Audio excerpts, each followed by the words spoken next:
Good morning, Counsel, both sides. All right, we have one case today that the panel received for an expedited determination, number 23-30036, United States versus Berry. Ms. Rhoads, you ready to proceed? Yes, Your Honor. May it please the court. Good morning. My name is Celia Rhoads with the Federal Public Defender's Office, and I represent Mr. Berry. For well over a year now, the government has been holding Mr. Berry in its custody under the Insanity Defense Reform Act, ostensibly for the purpose of assessing his competency and ultimately bringing him to trial.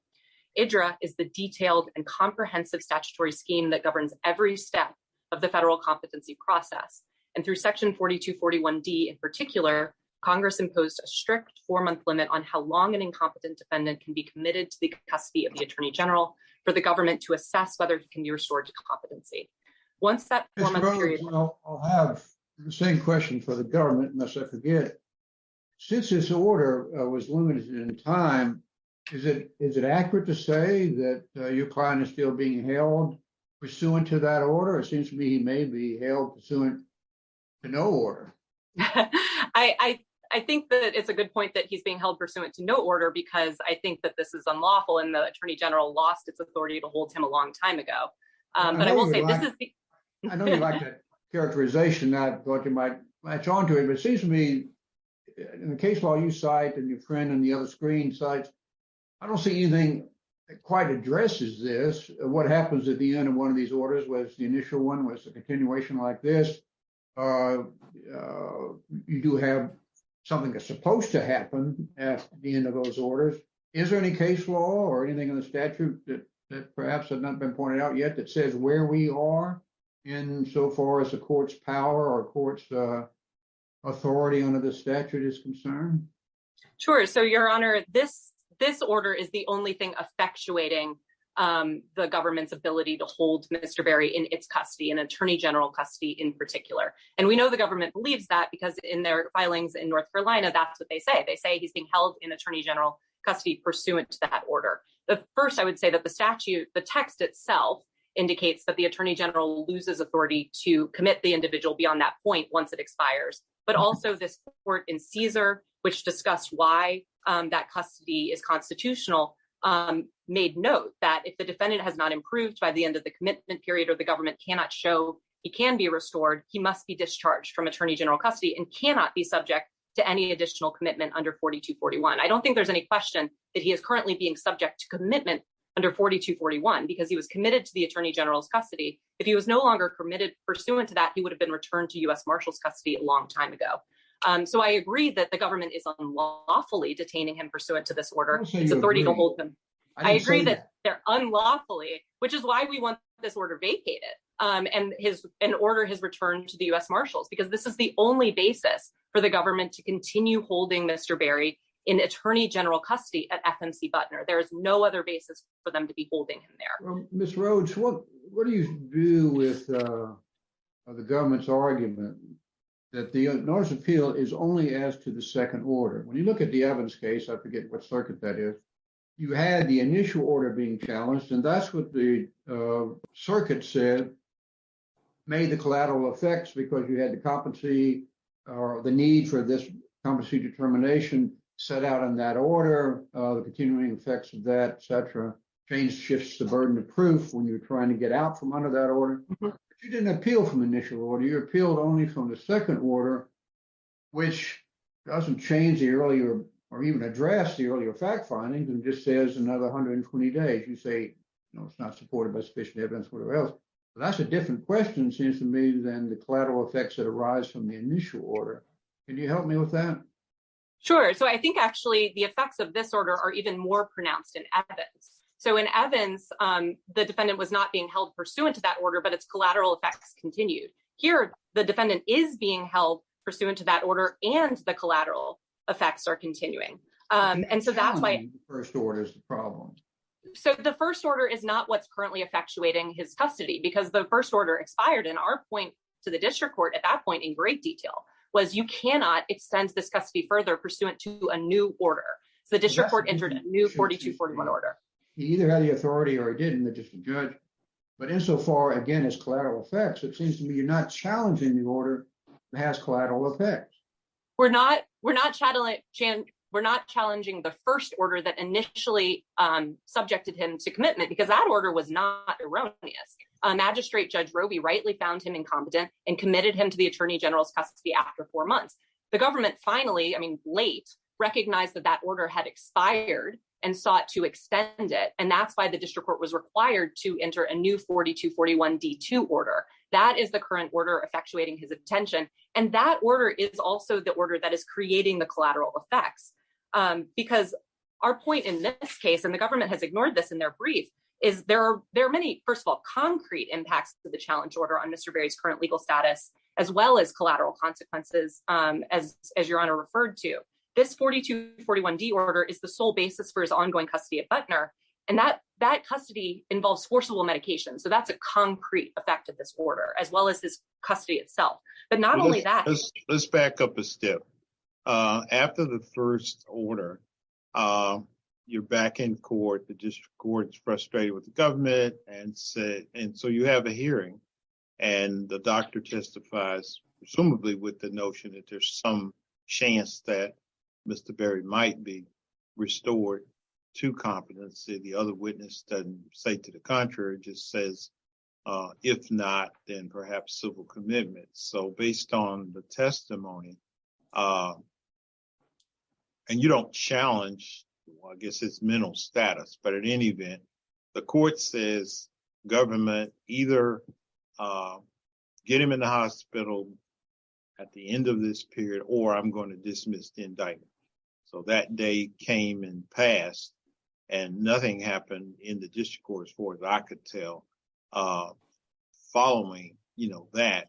And so it doesn't look like the district court was provoked, to do anything. But of course, as you say, the 11th hour or at the end, apparently when the government saw it couldn't do what it said, it then goes to North Carolina, and does the new proceedings and so forth. So I guess my question is, for a while, nothing was happening, but it looks like the district court, Judge Guidry, ordered you all to brief, whether there's jurisdiction remaining in his court, and if not, why not?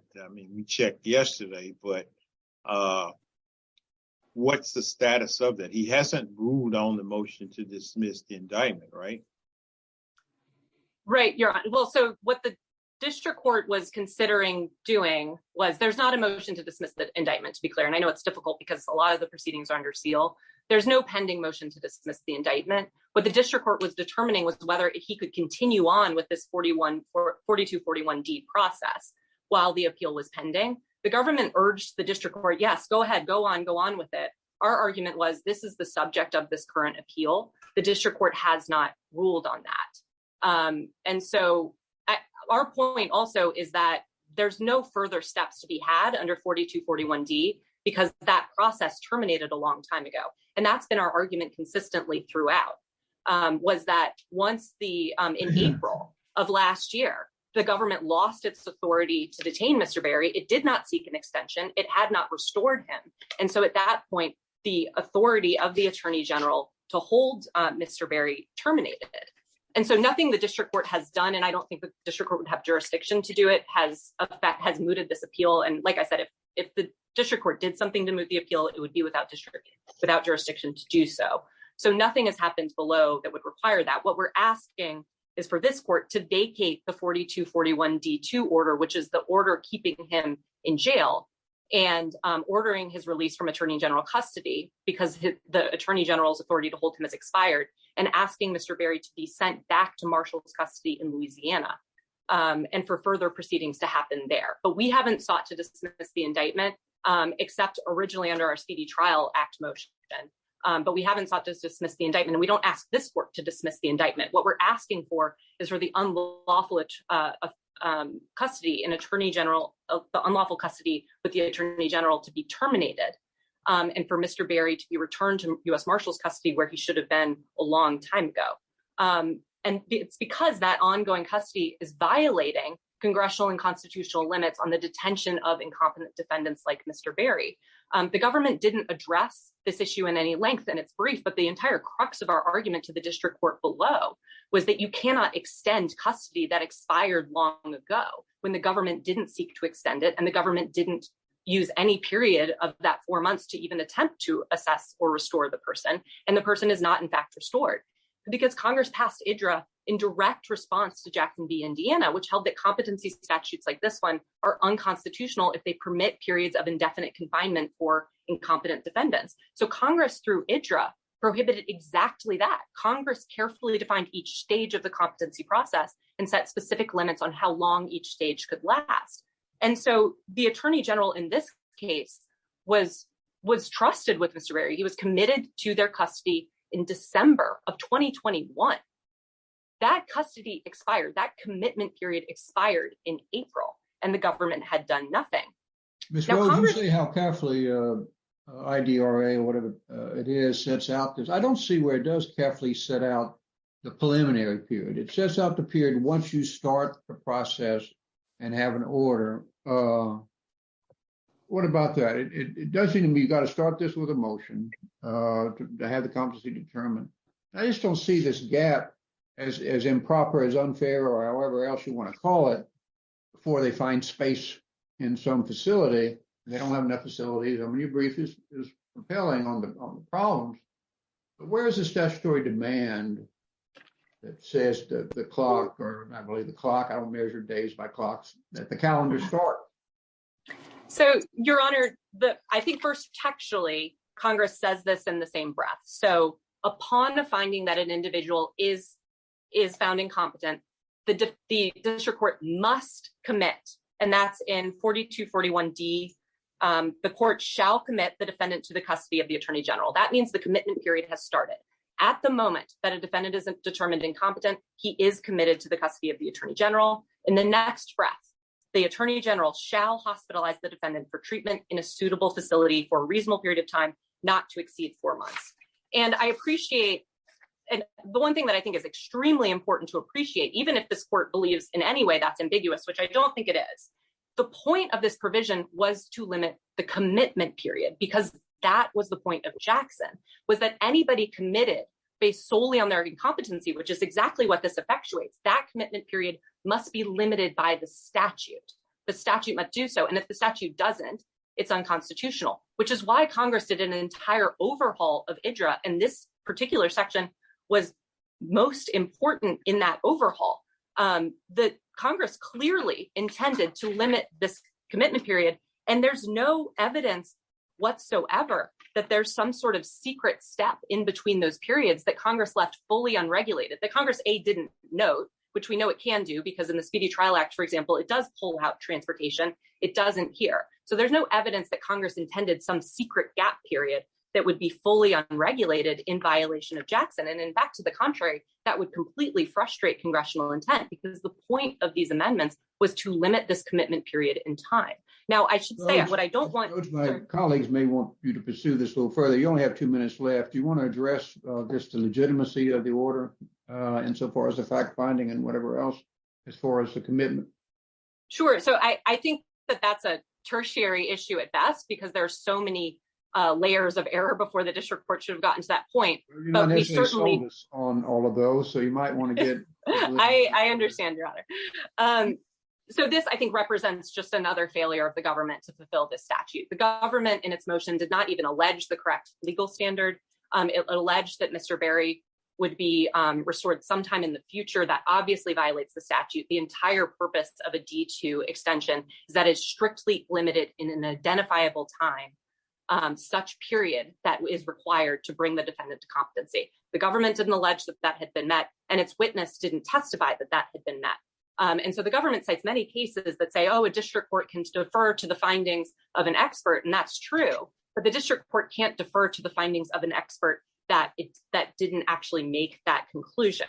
Now, one thing that I want to note is that this court can actually avoid the statutory construction issue altogether, because even under the government's construction of IDRA, it still blew through this deadline.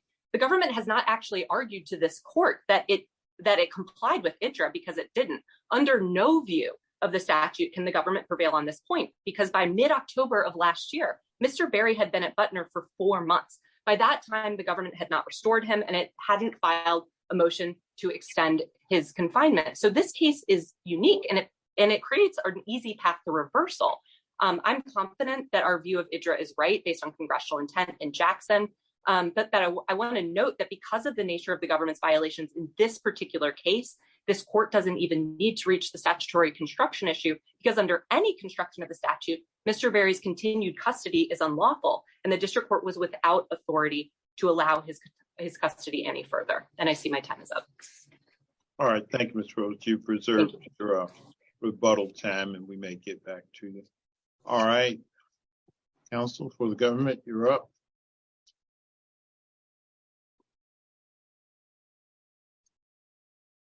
Said you're up. Thank you. Yes, Your Honor. Good morning. May it please the court. Let me start off by saying, Your Honors, that as the prosecutor handling this case, I am disappointed that Mr. Berry had to wait months before being transported to Butner for his restoration proceedings. I don't condone the delay, and I was frustrated by it. And I understand any concerns that this court may have over the delays, but the delay was not intentional. And ultimately, the defendant was brought to Butner for restoration. You said it's not intentional. It seems to me it's unavoidable if what Ms. Rhoads says in his brief is at all correct, that the government's not set up to handle this in a way that would keep you from having this concern. There aren't enough spaces for them, and just calling a delay is structural almost. What do you say to that? Well, Your Honor, in terms of the structural issue, the BOP has taken steps to address it. How are you? Hello. Wait. All right. Somebody needs to be muted. All right, maybe we took care of it. Sorry, Judge. Okay, thank our IT people for having a conversation. All right, press ahead. Yes, Your Honor. The BOP has taken steps to address this issue by opening new facilities. I've been advised, and I have to go out of the record to say this, but there are new facilities that are open that will hopefully alleviate this problem in the future. 3 facilities, FMC Devens, which was opened in March of 2021, FMC Lexington, which was opened in September of 2022, and MCC Chicago, which was opened in January of 2023. So, hopefully, all right. Well, pivot back to kind of where we are. First off, so we get through this. I mean, there are hierarchical and bureaucratical and other issues in terms of the placement. The facts are sort of what they are. Now, my reading of it, as I said, was that you were teed up in front of Judge Guidry, pressing ahead. He's very dissatisfied with the government for not getting Mr. Berry in, I read the judge to say, you have this hearing, he extends the order predicated on the government doing what it said it would do, but I read him to say, if you don't do this, I'm going to dismiss the indictment. Maybe I read the wrong thing. That day came and went, nothing happened. It looks like at the eve of the expiration of the period, that's when you all went to North Carolina, presumably. And I have a question about why the proceedings are filed in North Carolina as opposed to back here in Louisiana. But you argue first off, but all this is moot and so forth. So just address that first before you get into the other things that Ms. Rhoads mentioned. Yes, Your Honor. Well, the issue is moot for 2 reasons. As we said in the brief, first of all, there's no case in controversy before this court. The extension at issue, the second study order, first of all, was proper. But even if the court finds that it wasn't proper, it's over. So it's that time period, that second study period is over. And so there's no case in controversy. Let me ask you, Mr. Latsis, what do you say is the authority that this fellow is now being held under? He's now being held.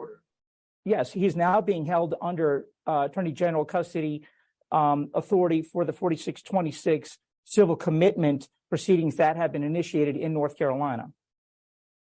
So you would say that the order, the second order, and the only one that has been appealed from, has no continuing effect on this case. That is correct. That is ended. Okay, has anything, I mean, you started proceedings in North Carolina, but they're stayed, so it seems to me if there's any, I mean, can the Attorney General just hold someone without a court order under 40, whatever subsection it is that you're relying on, 42, 46 maybe? Well, they were stayed pending a judicial determination from the lower court.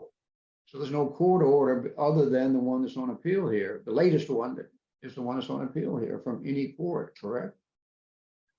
Correct, but I think, Your Honor, once they have the authority, he was found to be dangerous, and they can proceed because he's incompetent. And under the statute prescribes that the Attorney General, if he's found incompetent and irrestorable, that they have the authority to move forward with those civil commitment proceedings.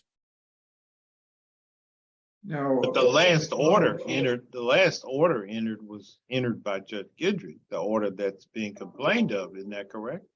That is correct. And as we asserted in our brief, that order was proper under the circumstances, was not abuse of discretion. The judge heard testimony from the psychiatrist that was observing him through the study period. He heard the testimony of where she said that he was making progress. He was making progress from the time that she initially observed him to up to that point, and where we had the hearing. And she felt that based on that progress and how he was doing in community settings and how he was responding, that it was justified to ask for an extension. And that extension, so the judge made a judgment call, and he had, and she said that there was a substantial likelihood that he would be restored based on the trajectory that she was seeing at the time. And that study order, I will also say, Your Honor, was limited in time. It wasn't open-ended. If you recall, the judge gave a certain date by which it had to be completed.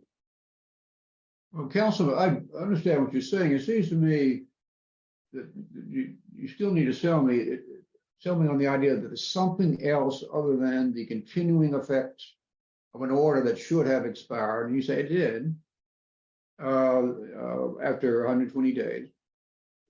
But I don't see anything else replacing it. Now, that could mean that I'm just not seeing it. It could mean that there is no authority to be continuing to hold this fellow anywhere by any court order, or there's some explanation altogether. For this case to be moot, it needs to be clear that there's neither collateral effect, it seems to me, of the order that's on appeal. And Evans is not necessarily on point on that, but it's at least gets us there. Or, it seems to me, the principal argument, in at least the brief by Ms. Rhoads, is that the continuing effect is it's holding him in Attorney General custody. You say no, something else is, but I don't see the other thing that is holding him because no other court order has been entered. It's Attorney General doing it on his own. I think the statute allows him to proceed to hold him for the competency proceedings under 4246. Once he's deemed incompetent, the statute says that they shall commit. Okay, what specific subpart of 4246 are you want to point us to? I don't have the statute in front of me, Your Honor, but I from what I recall, my last reading of the statute is that the Attorney General shall hold him for purposes of the civil commitment. Well, I see under 4246 where the Attorney General can start proceedings to transfer this person to state custody and allow the person to be treated in state custody. I don't see in 4246, but you've studied it more closely than I have, where he can continue it in federal custody after the 2 periods of time to determine if the person can be restored to competence. I believe it's in the second part of the statute. Well, okay, we'll look for it. That's your argument, and we'll see if it stands statutorily. Well, it just looks like, when the fuse was burning in Judge Guidry's court, you can't, all hopes of determining he's competent are gone, no matter what the expert thought. I mean, that just hadn't happened. You're running out, the fuse is burning, and you're faced with whatever consequence Judge Guidry was going to do as a result of that. And so then, just at the end of that period is when y'all went to North Carolina and then filed these civil proceedings to me, it was done in recognition that, there was no basis for the order in Louisiana anymore. You got to have another strategy. And that seemed to be this civil commitment filing in North Carolina. And so that's up there. And as I see it, nothing has happened because the parties have filed motions, or the judge said briefing, I think, on it's held in abeyance until we do whatever we're doing down here is the way I understand it. So there's nothing happening in North Carolina pending us, resolving this matter. So is it your argument that the civil proceedings in North Carolina has eclipsed or cleansed any, violations that may have occurred in the proceedings here, that now that he's under this civil commitment set of pleadings, that's all that matters? Yes, Your Honor. It's a government's position that is in another district, and under that part of the statute that I referred the court to, he can be committed under that part of the statute, and they can proceed accordingly from there. What's the best case you have for that authority, that in the circumstance where there has been an order such as here, holding someone, and then you come in with the civil proceeding? What's the best case that you had that kind of fits the scenario we have? I'm thinking it's sealed appellee versus sealed appellant, and that's a Fifth Circuit case where an extension had been filed after the 4241 study period had expired, and a dangerous certificate. It does not need to be, the dangerous certificate under 4246 does not need to be filed during the 4241D commitment time period. And it's also, the statute does not require that the 4246 papers need to be filed during that 120-day commitment period either. Counsel, in looking at 4246, I don't know if Judge Stewart was about to follow go ahead.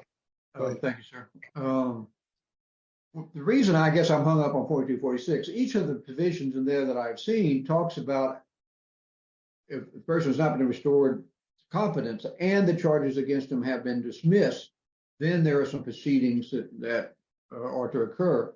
My understanding from the exchange Ms. Rhoads had with our presiding judge, the indictment's still there. The charges have not been dismissed. If that's what you're relying on, there are a couple of places at least in 4246, well, that's the predicate. Have you started proceedings in North Carolina without dismissing the indictment, and therefore we're not quite in the right place for that to be relevant? No, Your Honor. They can proceed whether or not the charges are dismissed. Once he's found incompetent, they can proceed. The charges don't need to be dismissed to trigger the 4246 process. Well, okay. We'll see. Keep going. So you want to have both the indictment hanging over his head in Louisiana and have the civil proceedings going in North Carolina simultaneously, basically. Well, I mean, right now it's a legitimate indictment. I mean, it's a valid indictment. There's, unless the district court dismisses it, it's still open. Well, it's not that it's an invalid indictment. It's maybe prematurely begun proceedings in North Carolina, as you have been working with how to deal with these deadlines. The deadlines are the 120 days ending, what to do with them, going to North Carolina, start civil proceedings. You haven't dismissed the indictment yet. It seems to me these things are not being done yet. You're not telling me that being done consistently with 4241 or 4246. Your Honor, again, the indictment doesn't need to be dismissed to trigger to allow the 4246 proceedings to go forward. Yeah. What's the nature of the matter now that Judge Guidry asked for briefings on this? So is Judge Guidry aware through the pleadings that, the civil commitment procedure is going on in North Carolina? So I guess my question is, rather than being up here in front of us, should we remand this back down to Judge Guidry to sort of unscramble the egg in light of everything that has transpired since the expiration of the period that the defendant was being held? I don't think that's necessary, Your Honor. I mean, the second commitment order that he made was proper. So that issue is moot. I mean, I don't see necessity to send it back down. Well, I'm trying to get at, you got a lot of things. Again, you've got an appeal up here with us. You have a civil commitment going in North Carolina, and you still have a matter in front of Judge Guidry. Right. I checked the record last week, and he asked you all to file in his courts. I mean, there are 3 different venues dealing with the same defendant, and I'm trying to figure out what is it that remains in front of Judge Guidry. What is it you're saying to him, given that he's the last judge who entered an order about this defendant? So, Judge, what I was trying to say earlier, and to your point, is you can affirm on this record, but if there are any questions that are out there that are still open, it can be it can be remanded and to allow Judge Guidry to address whatever open items that he needs to address.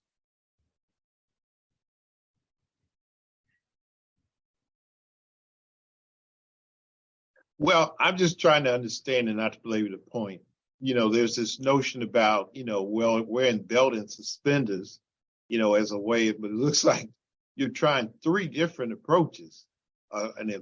Still a live proceeding in the district court in the Eastern District of Louisiana, a civil commitment in North Carolina, and an appeal up here with us over the efficacy of the order. And so, Ms. Rhoads' point, even assuming that the initial order was bona fide, which nobody says it isn't, but even if the second order was bona fide, that was all towards the idea of restoring him to competence. It seems nobody's disputing now that he's not competent. Is that right? That's correct. So the flavor of what was going on in the hearing was, this idea he may become competent. So that's out the door. So we now have this situation where he's deemed incompetent, which seems to trigger the statute. So why isn't a civil proceeding to occur here in Louisiana, where he was and where the charges occurred, as opposed to up in Butte? So the way the process works, in my understanding of 4246, is the preference under the statute is to civilly commit him in the state, in the home state. If that state won't accept him, then North Carolina can proceed, and they must proceed with a civil commitment in that district.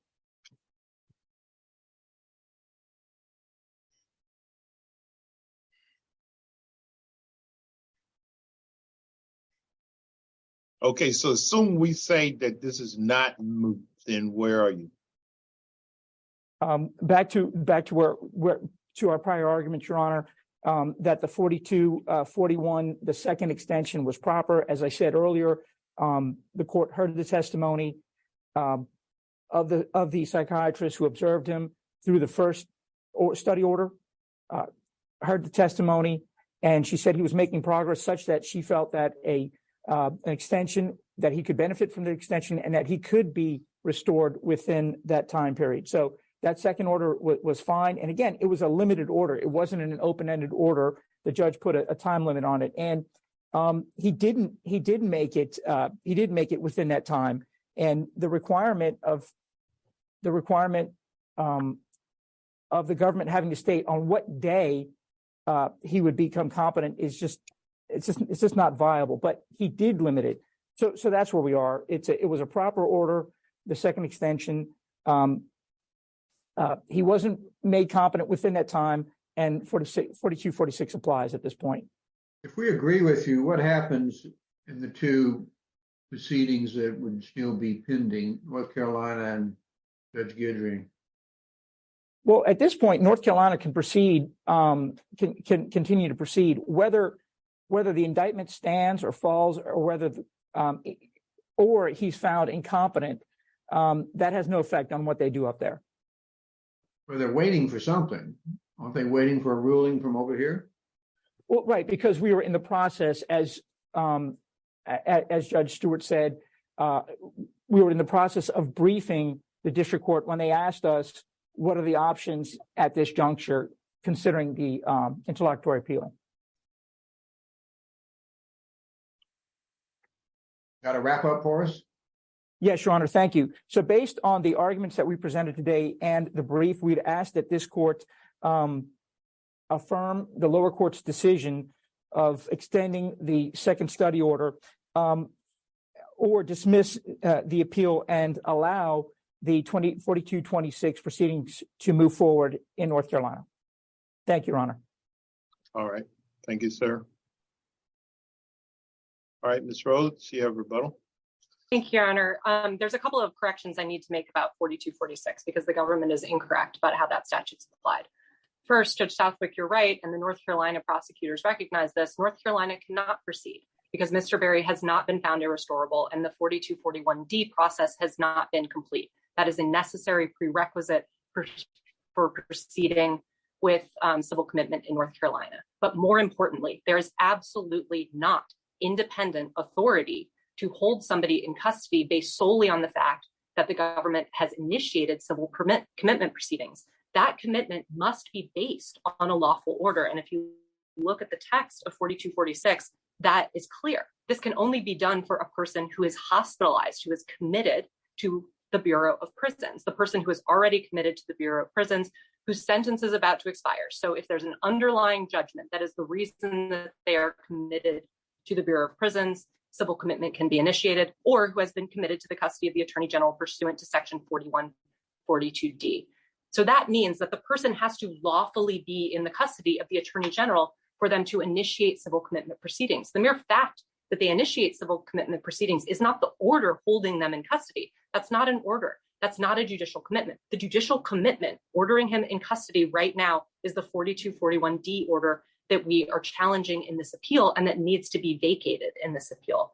And Judge Stewart, to your point, we would urge this court not to remand this case. The question raised in this appeal is whether the 4241D order that has already been entered by the district court and is continuing to effectuate Mr. Berry's unlawful commitment was entered in error, and whether Mr. Berry currently is held in the custody of the Attorney General unlawfully. The proceedings that the district court is potentially anticipating are predicated on the assumption that Mr. Berry is lawfully held in custody. It's predicated on the idea that the district court already found, and if this court leaves undisturbed, will remain intact, that Mr. Berry could continue to be committed in custody and can continue to be committed in custody by the Attorney General. The dismissal reference that the judge was making was not dismissal based on the government's unlawful conduct that we've raised. It's based on our speedy trial motion that we filed almost a year ago now that the district court still has not ruled on. So the district court is not indicating that it's considering re-adjudicating the question of whether Mr. Berry is lawfully in Attorney General custody. The district court already decided that issue when it issued this order. Our entire, the backbone of our opposition to that order was that this already had expired, which we think is very clear under the statute, under our interpretation and under the government's interpretation, and that the district court therefore could not enter an order continuing his custody. And as I said, that custody— disagree with that, those preliminaries, and say that the second order for 120 days was properly entered, but it has expired. Let's say we go that far with the government. Where does that leave you? What argument would you want to present to us then? Absolutely. So I would say that Mr. Berry is currently then being held in custody unlawfully, because that would mean that there is no active judicial order allowing the Attorney General to hold him in custody. And what we would ask is that this court make that clear and order that Mr. Berry be transported back to the U.S. Marshals. The U.S. Marshals do have authority to hold Mr. Berry in custody, but he should be. But the discrete issue that's before us, I mean, the only issue is the legitimacy of that extension, that order, we don't have the whole case up here as far as all these other matters. They're not in front of us. I mean, there's still an open file in front of Judge Guidry. He just ordered y'all to file more. The only issue that I see, if we say it's collateral order, that's discreetly before us is the question of the authority to do the extension. It's now over. As Judge Southwick said, assume we say that was all geared towards seeing if the guy could be restored, nothing prohibited, no abuse of discretion. If that's the only question we answer, then what would be the basis for us getting to any of the rest of this when you still have a pending case open in front of Judge Guidry?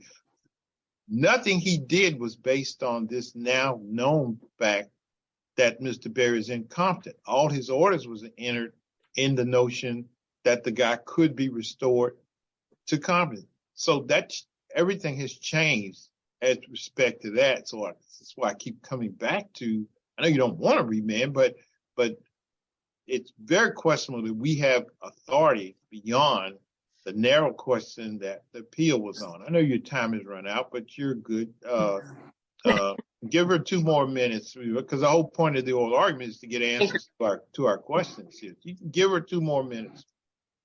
You understand what I'm asking? I'm saying I do. The extent to which the other side says it's moot. Suppose we say it's not moot, but it's legitimately here on a collateral order, because there's no judgment entered by Judge Guidry. It's not. The last thing he said is, he's held 120 days extended. Everybody agrees that's expired. That's all that's there. The case is still open below. There's been no appeal of any other orders, none of the North Carolina stuff. So how do we have any of that in front of us other than your narrow issue about the order? You understand what I'm asking? I do, Your Honor. And I think in my conversation with Judge Southwick just now, what we're saying is this order that is challenged on appeal is effectuating his current custody with the Attorney General. That order is being challenged in this appeal as unlawful.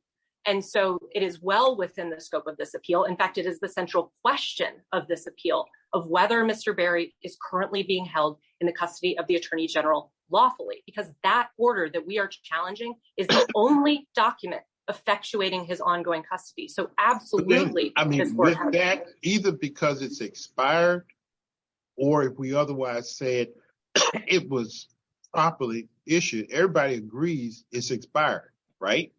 It's over.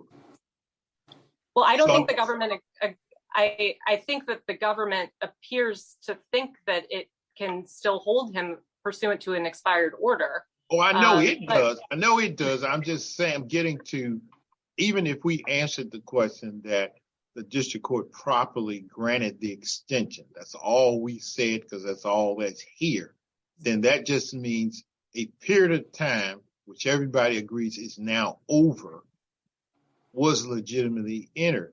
That would in no way answer a question about the legitimacy of Mr. Berry's current status being held. I'm sure, Your Honor. It's the defects in the district court's order and the government's conduct in this case, which was clearly unlawful under IDRA. That is what renders his current custody unlawful. Well, that's just the reason why I asked it. If we answered the only question put to us and assuming it's adverse to you by saying the district court lawfully extended the order for 120 days, no abuse of discretion, period, end of sentence, then you still have your argument that he's being held unlawfully as all the arguments that you've made before. My question is just whether those arguments shouldn't be made in the first instance to the judge who issued the only order that's in the case. You understand that watching that argument be made to Judge Guidry, okay, Your Honor, the Fifth Circuit has said that the extension was bona fide, but it's over. The government has no legal basis to hold my client, and he rules in the first instance on those concerns and issues. That's what I'm asking. Sure, Your Honor. And I think that it's well within this court's power to, at the very least, if this court does do that, order that Mr. Berry be transported back to U.S. Marshals custody, because even if this order is valid, how would we have the plenary authority to do all of that? That's I know that's what you want, but we're a court of limited jurisdiction. And the narrow question put here is about this period. I know you're here, but I keep harping on everything else that's in this case is in a district court, either in the Eastern District of Louisiana or in North Carolina. None of that is up here before it. So what would be the plenary authority for us to reach issues that no district court has ruled on in the first place? Yes, sir. I think Judge Guidry has made his opinion on Mr. Berry's custody clear. The issues that we presented before this court have been ruled on. Judge Guidry rejected them. We've requested this court review the Attorney General's authority to hold Mr. Berry, which is pursuant to this order. I think it is well within the scope of this appeal for the court to determine that he is not lawfully within the custody of the Attorney General. And we would urge the court to reach those questions now, as this is an expedited appeal, and also because they're lawfully before this court. All right, we appreciate both of you, addressing these matters in the briefs and in the oral argument. We do understand it is an expedited matter, and we'll do our very best to, render our ruling post haste. All right, Judge Southwick, Judge Dennis, any additional questions for either one of counsel while we have them? None for me, sir. Thank you. All right, thank you. All right, well, that concludes this virtual oral argument. Thanks to counsel, and we'll take it up quickly. Thank you, Your Honor. All right. With that, the panel stands adjourned.